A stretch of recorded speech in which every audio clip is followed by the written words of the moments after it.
Imagine I had perfect posture. Okay, here I am, and I put my heels on. Oh, that's going to incline me in this direction. Now, you can't walk around like this in your heels, so what you're going to do is you're going to break here at the hips and lean back. Oh, but now I'm looking at the ceiling, so I'm going to have to drop my head down to see where I'm going.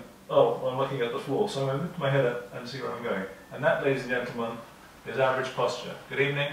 I'm here to talk to you about posture. Now, key factor in standing posture is your relationship with gravity. And gravity is a very strict teacher. I have my special device here. You all know that when I let go of this, it's going to fall directly down towards the center of the earth. Now, gravity is a very strict force, very strict. It doesn't let us off any time. If you're standing at odds with gravity, you're in a fight with it. And I tell you who's going to win, it's gravity.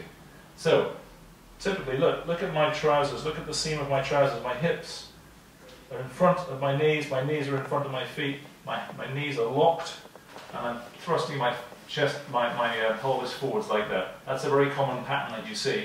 It goes along with the sinking chest, the rounded shoulders, and the forward head. So how are we going to get out of that? You're going to bring your waist back, soften your knees, and make sure you can see the fronts of your, see if you can see your shoelaces. That's a great way of straightening up. You can do it on a visual basis. Get the seam of your trousers going straight down underneath you, because you want your legs underneath you for the maximum support. Otherwise you won't be able to relax your shoulders and you won't be able to keep your uprightness. So standing, this is a very typical standing posture, and if anybody stands like this for long, they're going to get uncomfortable, they're going to go from one leg to the other, and you'll see that all the time.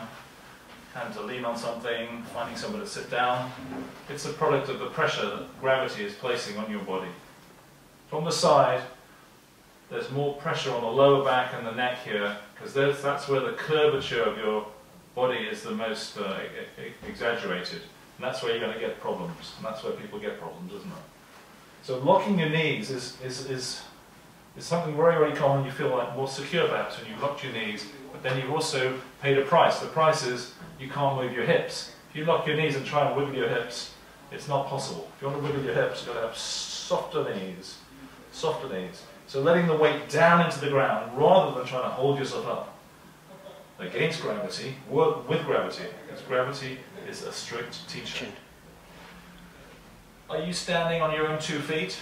It's very common to see people standing, when you look from the side, that you see a pattern. The pattern looks like the hips are going forwards, chest is kind of leaning back, sinking, and the head, neck is forwards, and the neck is short. And obviously you've got to see where you're going in life, and no matter how stooped you are, you're probably going to be looking where you're going, and that's the thing. So when we're going to get you straightened up today, we're going to lengthen this joint to match your new improved posture. So knee locking is something very, very common that you see. Are you locking your knees habitually? It's going to put strain on your muscles, it's going to exacerbate knee problems, and you're not working with gravity, you're fighting against it. Now here's gravity. Yeah, there's that very, very clear that gravity is working in that direction. What's not so clear, it's also holding you up. It's a paradox. The paradox of gravity. If you're in line with gravity, this is a stick balanced on my hand, it's perfectly balanced, you don't have to do anything. If it starts falling like this, or you're going to be running around trying to balance it. So you get yourself in line with gravity, suddenly standing is a whole lot more easy. So how to do that? Bring your weight back onto your heels somewhat more perhaps than you did. So this is fine if you're playing tennis, you get your weight on your toes, if you're about to leap forwards and do something, but if you want to stand, get the weight back onto your heels. You're standing on 2 tripods. Here's a tripod. The heel and the balls of the feet make a little triangle.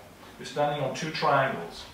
See if you can get the weight 50% on the heels and 25% each on the balls of the feet, rather than 66% on the toes and on the balls and only 33% on the heels. So bring your weight back over your feet, soften your knees so you can see, so the seam of your trousers is more vertical.